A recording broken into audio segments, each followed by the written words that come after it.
What's up, What's up, Dricus Du Plessis? Back again. my man?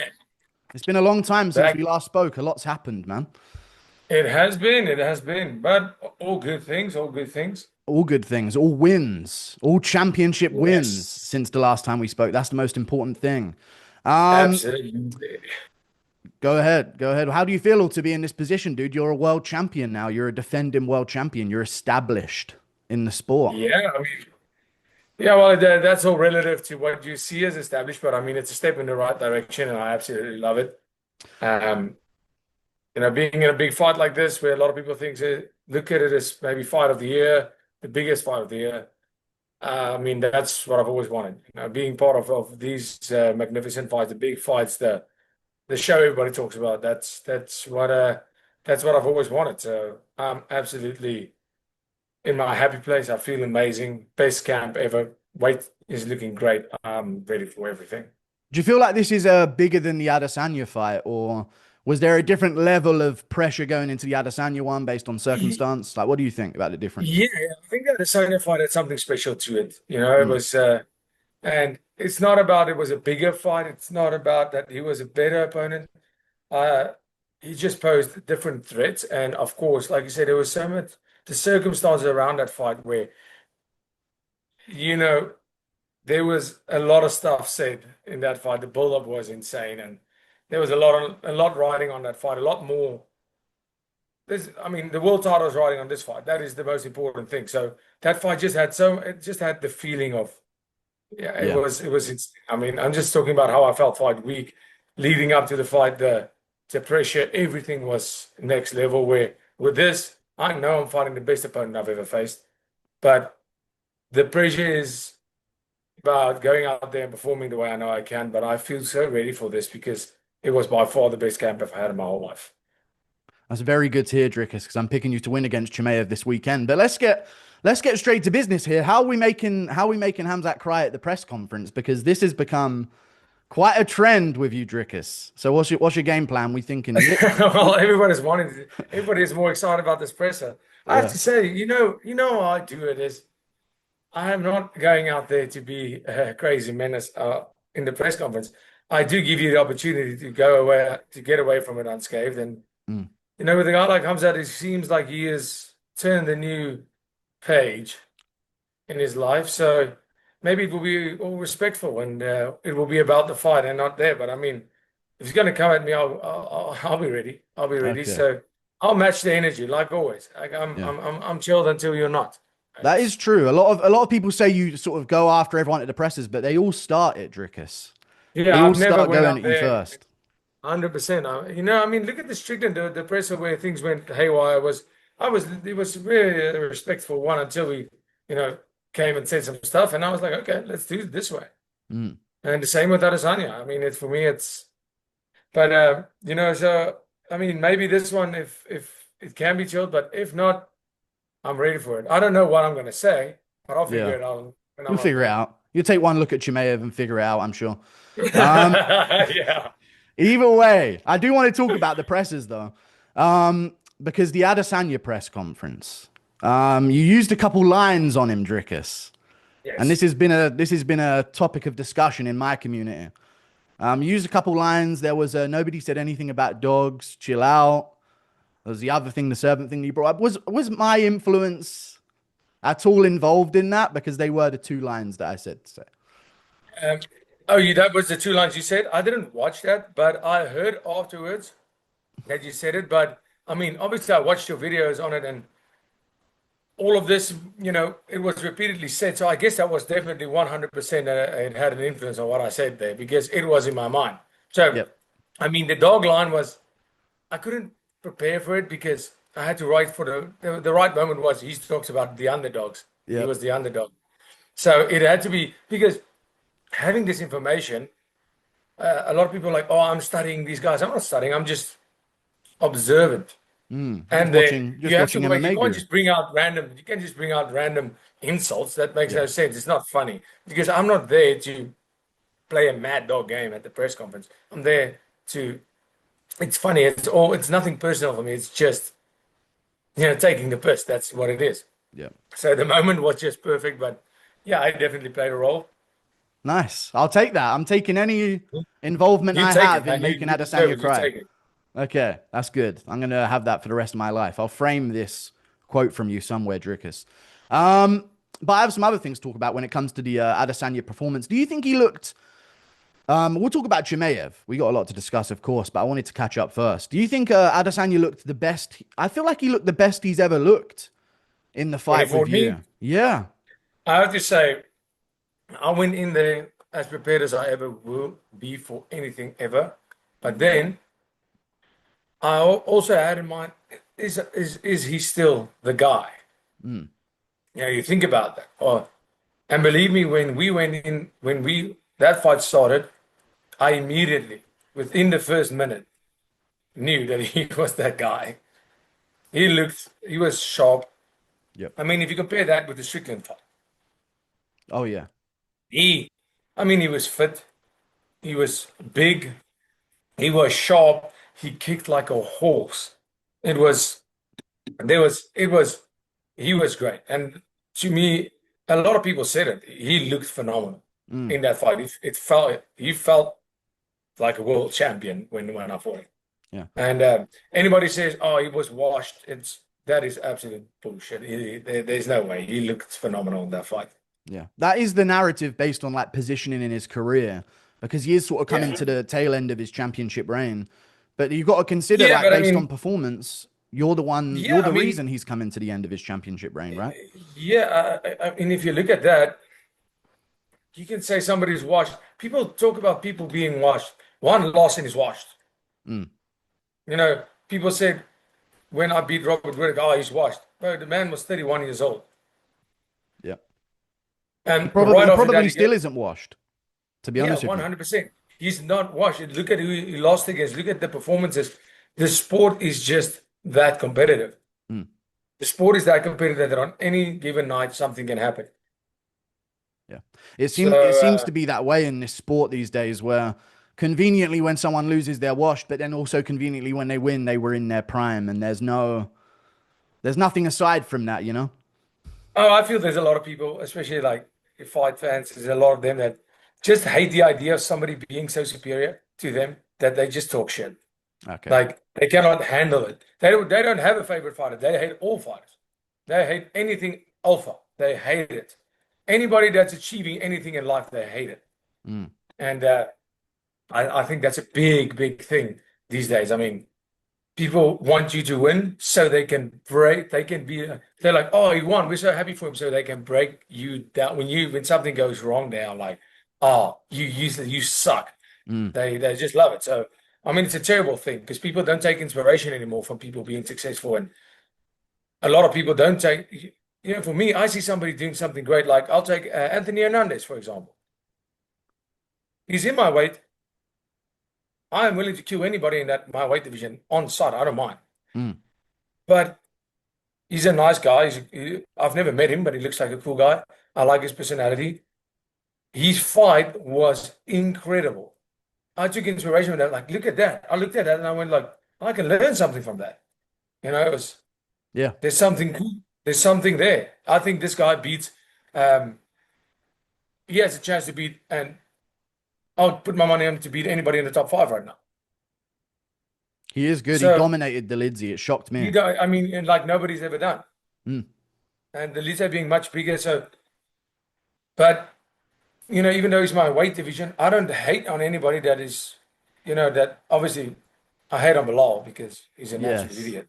I was You going to know, segue, there's, Dricus, and I was mm. going to segue into something that might make you seem hypocritical there because No, just before, absolutely. I I hate on know, Bilal because he's an asshole. He's I an know. asshole. If you're an asshole, I'm going to hate on you. Mm. But, if you're not an asshole to me, or I don't think you're an asshole of a person, then, you can, somebody else can succeed and you can be happy for them. And people struggle to find that. People just like to see people fail. And that's the way. So, I mean, at the end of the day, I just care about what I do and being Yeah. successful. That's what I like.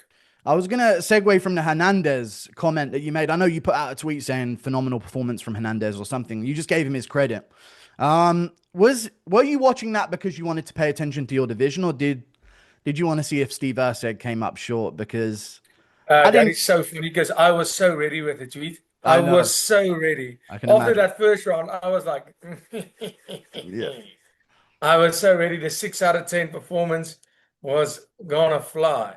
Mm. And well, good for him. Good for him. He came back and he showed he literally fought for his job. But like I said, it's never personal. It's nothing personal. I was just you came at me, Mr. Steve Ershik, and you will pay for the rest of your life for that. Until you say sorry. Okay. All right. So Um, he does have a but chance. Usyk does have a chance yeah, to of course, apologize a and favorite streak. okay. Uh, but no, the Hernandez, obviously I was paying attention to my division with the Hernandez fight, and yeah, I mean, like you said, the incredible performance, but definitely the Usyk, it did definitely cross my mind. I was so ready for a tweet. Yeah. I can almost sense it. Like the Hernandez tweet was almost like pity, like, oh, just I guess I I'll was tweet like, something, I am on you know. Twitter now. I might as well just say this. Yes, I might as well while I'm here, ready typing out a tweet, making it about Hernandez. Do you like keep that in mind? Like, you keep receipts, right? Is it just good memory? And Like you just know? yeah, I guess I have a good memory, and yeah, I keep receipts. You're not setting alarms for when Usyk's got a matchup coming up or anything like No, that. no, no, I don't set alarms, but I'd never forget it. I never forget these things. There you go. Right, let's go into the big Chimaev fight because that's the big one, of course.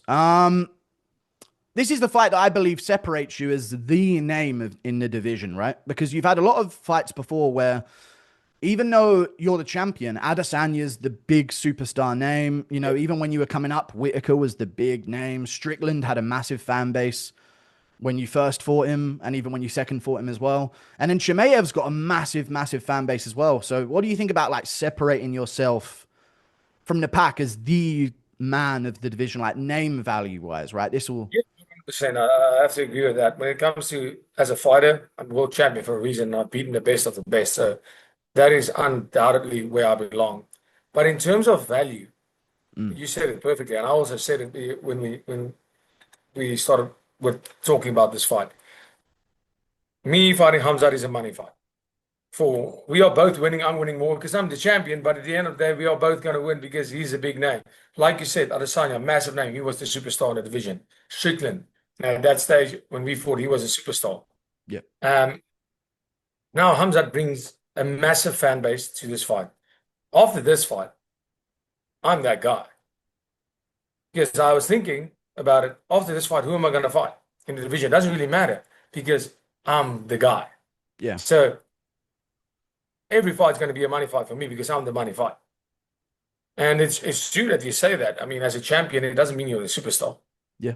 I mean, that's You're the the case champion. in a lot of divisions. There's a lot of times Yeah, there's a, absolutely. So you only become the superstar once you've taken out all the superstars. yeah, Yeah, you got to absorb their star power, it feels like a lot of yeah, the time. that's it. And every fight, that's what I say. They boo in the beginning and they cheer at the end. That's just me taking the power. Yes, draining Fight, them, taking fight, the and fan that's what's base. going to happen this fight. And after this fight, all that power, I will have my fifth stone. Boom. Mm. Nice. Oh yeah, you've got the gems on your belt now. I didn't even think about it. You must be racking them up. Are you close to Yeah, man. So, completing one of the is it a hexagon or an octagon, right? Are you close? yeah, getting those rubies in. Is that fun in any way? The rubies on the belt? Is that like a cool little Yeah. thing that you add onto it? Yeah, I mean, let me tell you about it's fun. It's when I get that, when I look at it, I go, this is going to be mine forever. This will be one day. This Mm, will be what I have left. The photos, the that emblem, that's the stuff that's gonna, memories even will fade, mm, after a while. But that will be my grandchildren's children's children will have that, and that will be serve as an inspiration to the next generation of Du Plessis, to the next, and something they can be proud of. I mean, it's like a medal of honor. mm. That's the photos and that's the stuff that you're gonna have one day when you're sitting there, when you're old, sitting there, and the memories, some of the memories will be faded, but you'll always have that to remind you of what you've achieved, to remind your children, your grandchildren, all of that. And say, I did that, and that can never be taken away. Yeah. That's so cool. Like eventually a great grandchild of Dricus Du Plessis might uncover a belt collection in the attic or something with Yeah. all of these Oh, no, awards no, and no, they won't posters uncover it. around. I'll make sure they all have it. It will be in Oh, my will. If you want yeah. anything, you have to put this up all over. Yeah, right as you enter the house, right above the Yeah, it is stairs. the first thing. Yeah, straight away. You got to do that. Right, Chimaev. He's seen as this sort of unbeatable boogeyman of the division. Neither of you have lost in the UFC. What do you think about his sort of unbeatable aura that he has? Because just 2 fights ago, he kind of nearly lost. So there seems to be this energy going into the fight where it's like he's unbeatable, nobody stands a chance. Have you seen performances before where you're like, I can draw from that. I see what I can do in this position compared to a Burns or an Usman.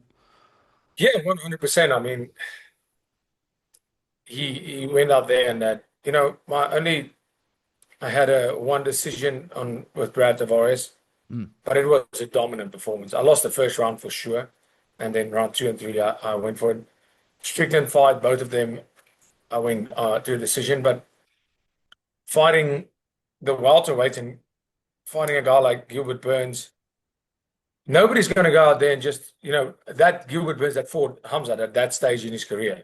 Nobody was going to go out there and just ragdoll Gilbert Burns. It's impossible at that stage. It was impossible. I mean, he's all around. He's too good. His So jiu-jitsu in that is fight, you saw, ADCC world, like he's a yeah, world level absolutely. He jiu-jitsu has the guy. striking, he has the heart, he has everything to it. His wrestling is amazing. Yeah. That fight already you could see, because in my opinion, that was a close fight. That was a very close fight. It was very close. I was there live to watch it.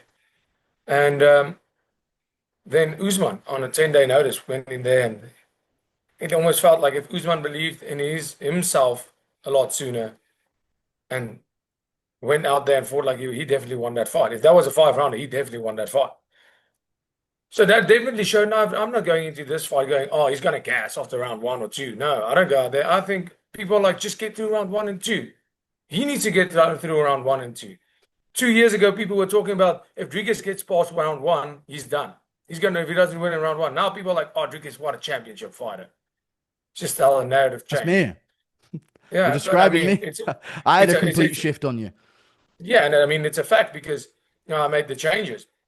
So that's what I'm saying is maybe he made those changes too. So I'm not going in yet prepared for him to go the first round or two, and then I'm going to start fighting now. Because that was Strickland's game plan versus when he fought me the first time. Let him fight for the first 2 rounds, and then we go for him. And surprise, surprise, I only started gearing up in round three. Mm. So the problem with that is you can't anticipate somebody else's weaknesses for your own benefit. You have to be ready for comes out to go like he does in that first round, go for like that for 5 rounds, and that's what I'm prepared for. Mm. So at this level, I always say there's nothing I don't see weak spots in anybody. There is no weak spots. There's just places where if you chip away at it, you're gonna get it Like, eventually. yeah, eventually you'll reveal a weak spot if you do a Yes, certain few there things is no right. immediate. There's no. You look at it and you go like, oh, he's not good on the ground. Oh, he's not fit. Oh, he's not strong. At this level, everybody is all of that. Mm. You have to find something and chip away at it until it gives you the desired result. And in this fight, it's probably going to be who has the biggest heart, and that's going to be me. I have no doubt about that.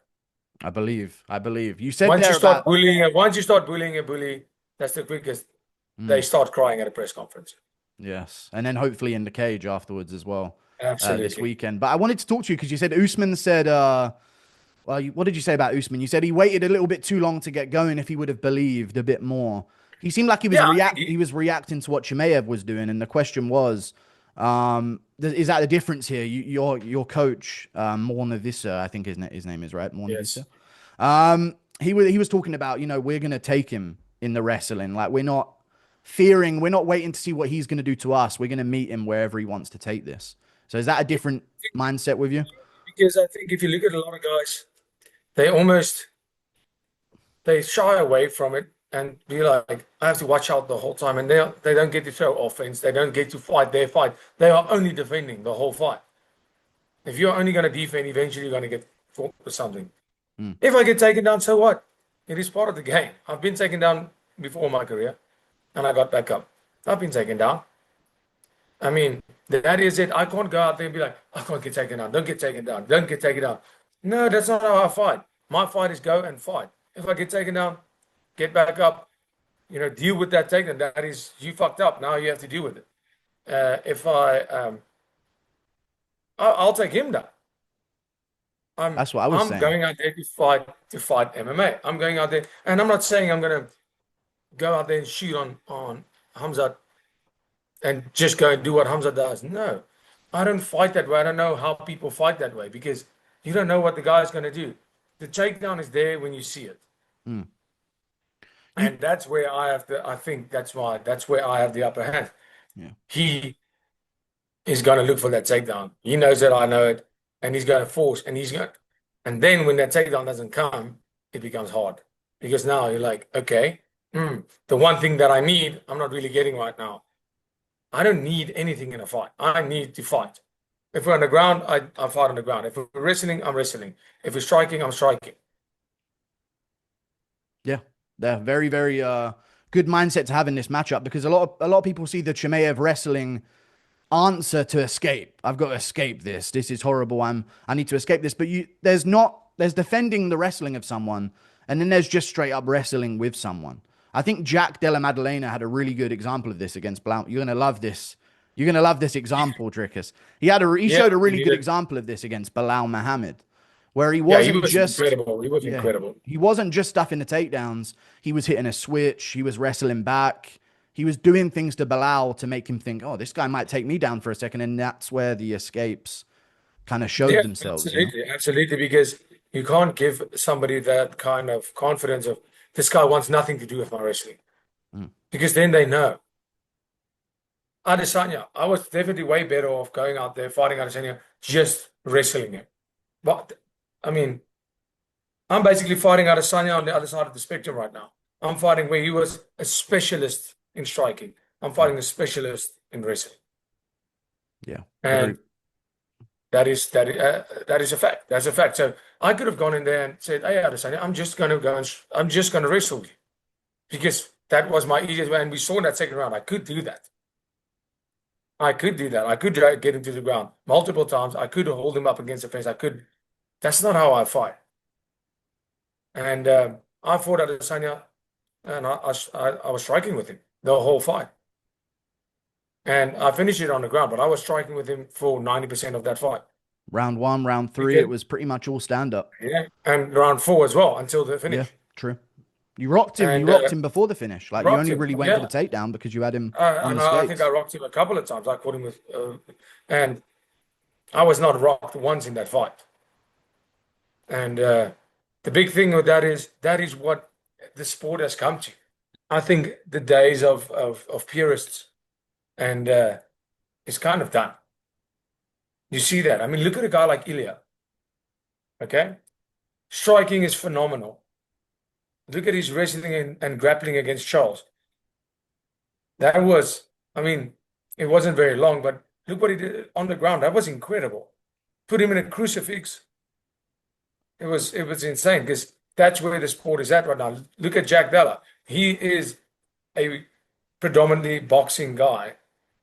Goes out there and Bilal, say what you will, the man is good with what he does in his own boring style Mm. at keeping people, not finishing people and just, wrestle them and keep them down. Jack Della did an incredible job at, you know, showing that, yeah, I haven't been a wrestler my whole life, but this is MMA, it's not wrestling.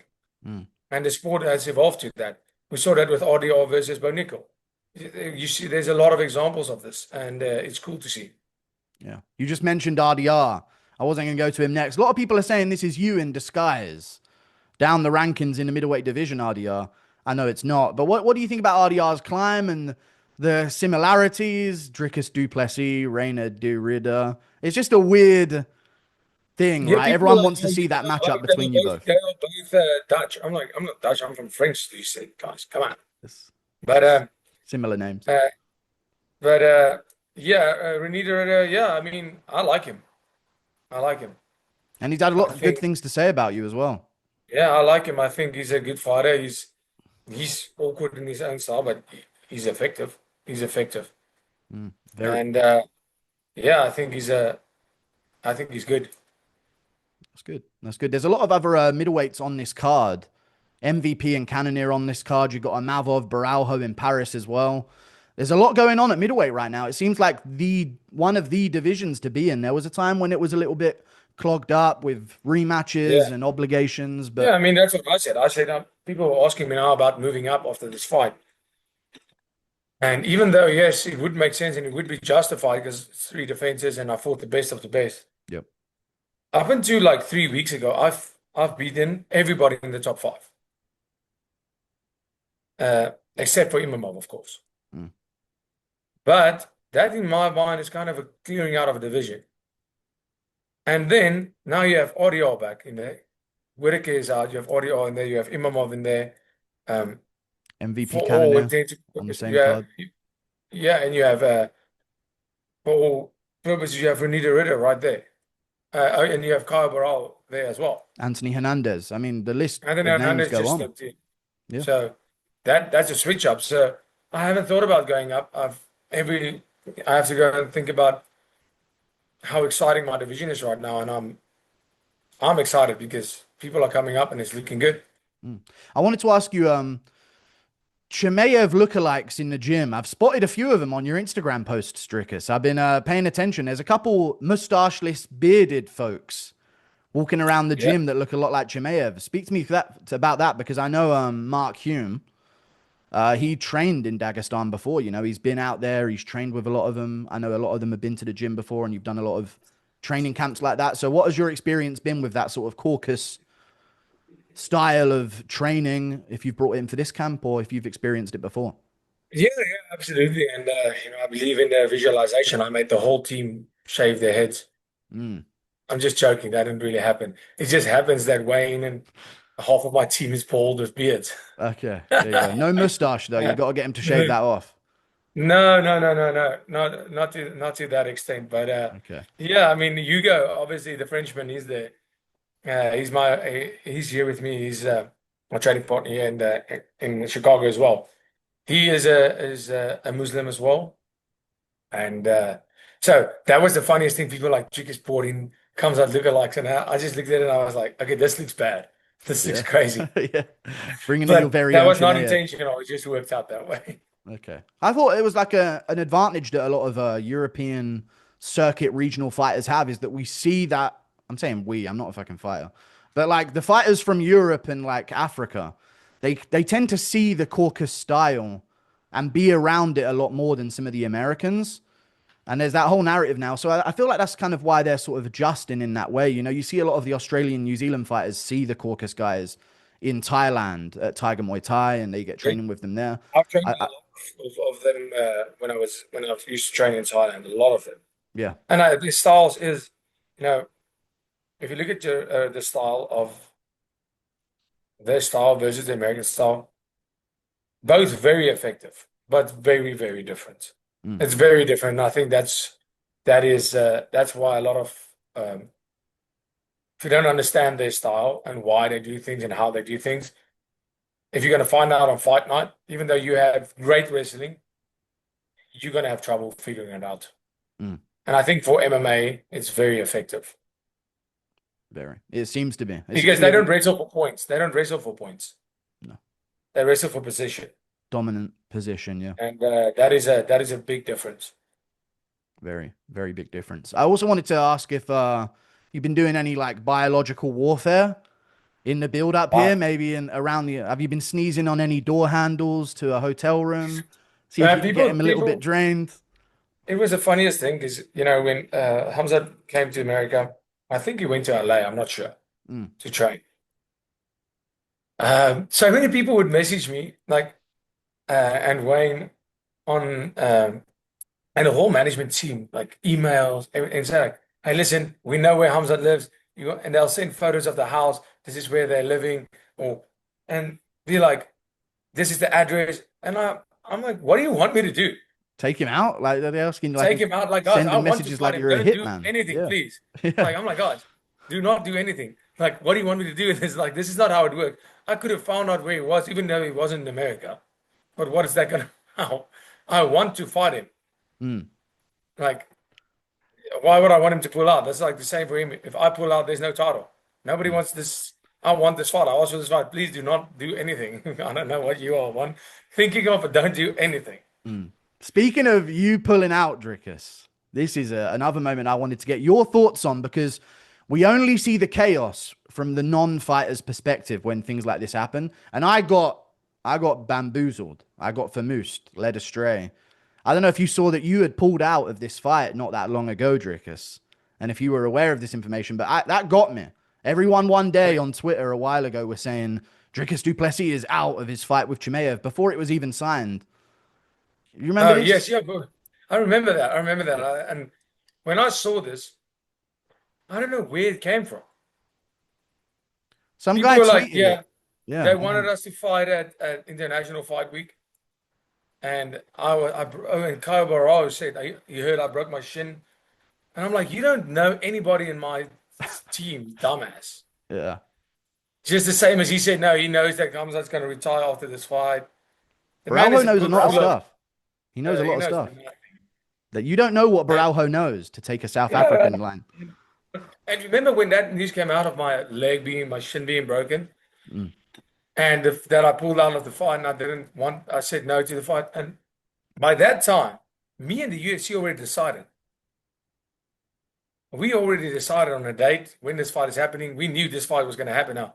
So mm, I just let it go for like a week. And people were like, Champ, are you okay? What's going on? People are like, oh, interim title after I've defended about like 6 weeks ago. yep. And I was just letting it go for like a week. And then I was like, okay, it's time. And I just made, because that went to show on media a lot of times, like, check your sources, guys. Like, what do you mean? Nobody even checked in on with me. And I was just like, that is absolute bullshit. It's not, none of it is true. I'm healthy. I am training. Me and the UFC had that say, that's why I just let it go because I just didn't say something for a week because it was funny. Mm. Was I Thank, already had a date. We already decided that yeah. Thank you for what was not going to saying happen. anything and letting me make a video about. I was in distress, Drickus. I was lost. It was chaos in my world. I thought it'd all come crumbling down and everything was going to Yeah, change. but But I I was saw just, even Chimaev like added into it. Like, uh, didn't Chimaev add a tweet in saying, "Oh, looks like he kind of gestured that the idea that you had pulled out as well." I don't know what was going on with that whole thing. but I have no idea where it came from. But I was just like, this is hilarious. Let's go for it. And yeah, I Yeah. mean, Just the whole MMA media humiliating themselves while Drickus laughs at home and doesn't clear anything up for a week. It was that funny. that What a did funny that did prank. that did happen. Yes, that was Yeah. exactly what. Yeah. That was a good one. Oh, something we need to really get to because there's a massive discussion right now about pound for pound. Drickus, I reckon you got a solid shot at getting number one. You got a number one argument with a Chimaev win. When you look at the Makachev and Ilya Tapuri, they've got great wins, and Ilya has got maybe the best three recent wins Yeah, in maybe absolutely. UFC history. And Makachev, of course, has been champion, but he's been a little inactive. And the last fight was Moicano, who isn't really a big name. But with this Chimaev win, you're looking at your resume just before the title fight and onwards. Whitaker, Strickland, Adesanya, Chimaev. Like, that's a hell of a resume to have. Do you think there'd be an argument after this one if you perform how you want to? We're looking at number one Absolutely. pound for pound, Dricus Du Plessis. Yeah, absolutely. Absolutely. But as of right now, I 100% agree with Ilya being at the top of that list. But after this fight, and if I give the performance that I believe that I'm going to, and that I know I can, and the way I prepared for, I'm definitely going to that spot. Mm. And do you think if you get that number one pound for pound spot, is that going to be enough to maybe just maybe get a South African event in Pretoria, Johannesburg, Cape I'm Town, telling you however they want to this, do it? I'm not, we want to do it. They are trying, but as far as that event goes, and as far as promises go, I'll believe it when I see it. But yeah, I mean, maybe that will be enough. Winning a Maybe. title Yeah. wasn't, it was said it would be, then defending it wasn't, then fighting another African-born fighter wasn't. So, but it is what it is. I mean, that's out of my control, really. So I can't spend time, we're being worried about that at all. Yeah. I mean, I get it. But obviously, it's a bucket list thing to add to 100%. your Listen, history I and to can't look tell you back how on. badly South Africa wants that and how badly I want it. It is for me, it is one of the goals. I still get DMs on a regular basis from South Africans championing They you and screaming like you got when you coming back to South Africa. I don't know if I'm going to come back to South Africa. It was a bit risky the first time I went. But you know, They message me all the time asking like, when's Dricus going to defend in South Africa? Like I have the answer to this information. They're frothing. And South like Africans, they me, really they want ask me this. too, like I have the information on Yeah. this question. I Yeah. do not put up events. I just show up at them and perform. Yes. Of course. Of course. Still no South Africa event. The last, oh yeah, one thing I wanted to thank you for doing the interview with me in the first place a while ago, because it opened the door, Dricus, to a lot of MMA YouTube slash UFC fighter interviews. So I just wanted to, before we wrap this thing up, Well, I I mean, wanted to it's only a thank you for pleasure, the man. You interview. are one of the guys. I love your content. It's awesome. Thank you. I appreciate that because a lot of fighters, they were hesitant to make that crossover, you know, to talk to the fan, to the MMA YouTuber, to the MMA. That you were the first one to sort of like open the door for a lot Okay, of us well, to get happy those to hear that. collaborations. Yeah. Thank you very much for the time, Dricus, and I hope you enjoy Chicago and Fight Week. I don't. Do I bring up the sauna complications, or do I edit that out at the end of this interview? What do you want? What sauna complications? I heard the reason for the delay was sauna complications, but I can edit this bit out if you'd like. I don't mind. Yeah, but it was the reason for the delay. But I don't mind. You can. Okay, I didn't want it to sound like I'm leaking that you have a terrible weight cut or anything like that. Was it just like booking a sauna or I something? don't have a terrible weight cut ever, my man. I'm in the best shape ever. Okay. You're gonna see me on that scale. I'm gonna look like a Greek god. All right. It's just when I heard sauna complications, I was like, oh God, he's dead in No, a it wasn't sauna. And, me. I wasn't in the complication. It was the actual sauna that broke down. oh, okay, cool. That's how tough Yeah, you dude. are. Dricus Du Plessis, so Yeah. tough. The sauna breaks before he leaves. Yeah, that's what happened. It was on for too long. All right. We'll end it with that. Thank you, Dricus, for coming on. Beautiful. Always Thanks, man. appreciate your Appreciate time. it. Thank Have a you. good one. Cheers. Have a good one, man.